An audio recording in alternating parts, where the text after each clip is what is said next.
Penjabat PJ, Bupati Purwakarta, Beni Irwan soroti penetapan 3 tersangka yang ditetapkan oleh Kejaksaan Negeri, Kejari, Purwakarta atas kasus dugaan korupsi anggaran belanja tak terduga, BTT, bagi karyawan yang terkena PHK saat pandemi COVID-19 di tahun anggaran 2020 pada Dinas Sosial P3A Kabupaten Purwakarta. Beni menyebut, kasus dugaan korupsi itu terjadi saat Indonesia dilanda pandemi COVID-19.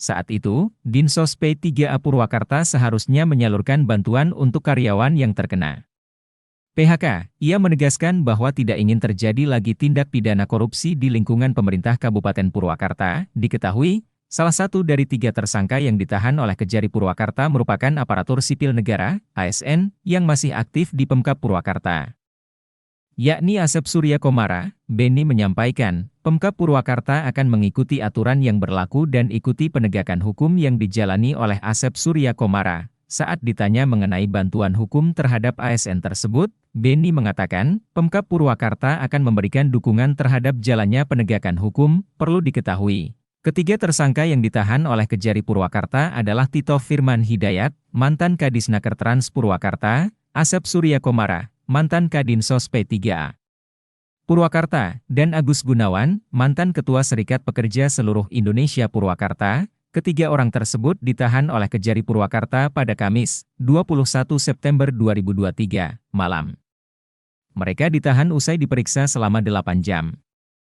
Sebelum ketiga tersangka penyalahgunaan anggaran BTT COVID-19 itu ditahan, Nana menyebutkan bahwa pihaknya telah memintai keterangan dari 800 saksi. Dari 800 saksi yang diperiksa, Nana mengatakan bahwa pihaknya menemukan sejumlah kejanggalan. Selain itu, ia mengatakan bahwa pihaknya menemukan adanya potongan penyaluran BTT COVID-19 kepada karyawan yang terkena PHK. Adapun penetapan ketiga tersangka tersebut berdasarkan hasil penyelidikan Kejari Purwakarta yang mengungkap kerugian negara hingga Rp1.849.300.000.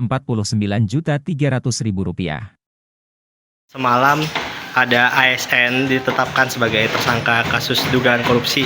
Untuk dari PJ Bupati Purwakarta terhadap ASN tersebut bagaimana Pak Perdana? Ya, itu kejadian sudah beberapa tahun yang lalu ya. Semasa beliau bertugas di Dinas Sosial kalau saya tidak salah. Dan kejadian juga pada saat kita sama-sama menanggulangi COVID-19.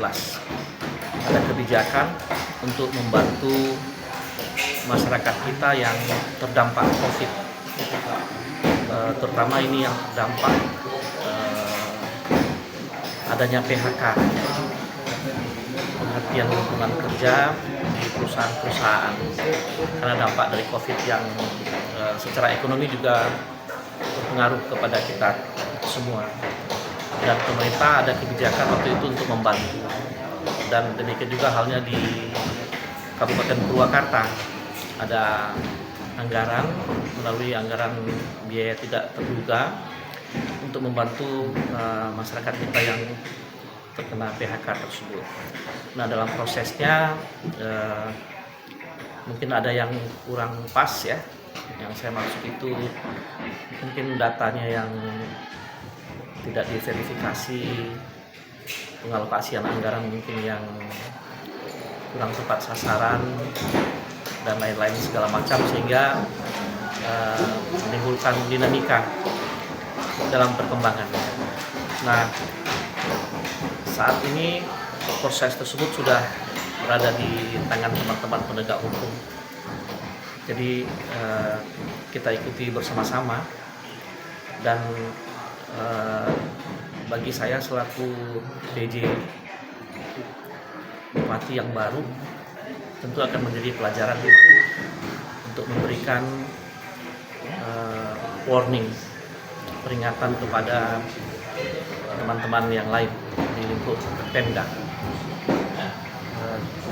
Kita tidak mau persoalan ini terulang kembali dan tidak boleh itu terjadi lagi di Kabupaten Purwakarta.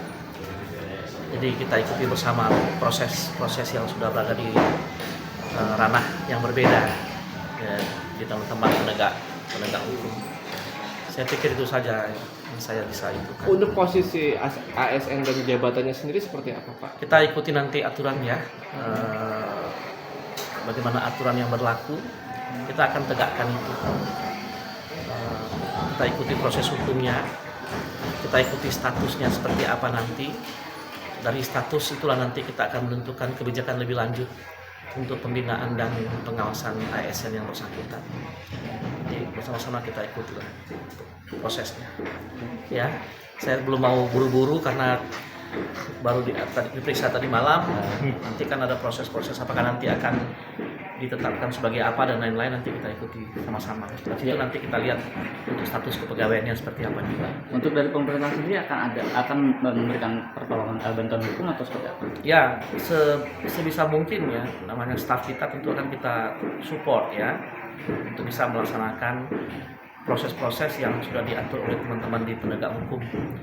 Kita mendukung kelancaran proses penegakan hukum, kita menghormati proses penegakan hukum yang berlangsung supaya cepat selesai, jadi kita bisa pindah untuk kegiatan-kegiatan yang lain. Pak PJ,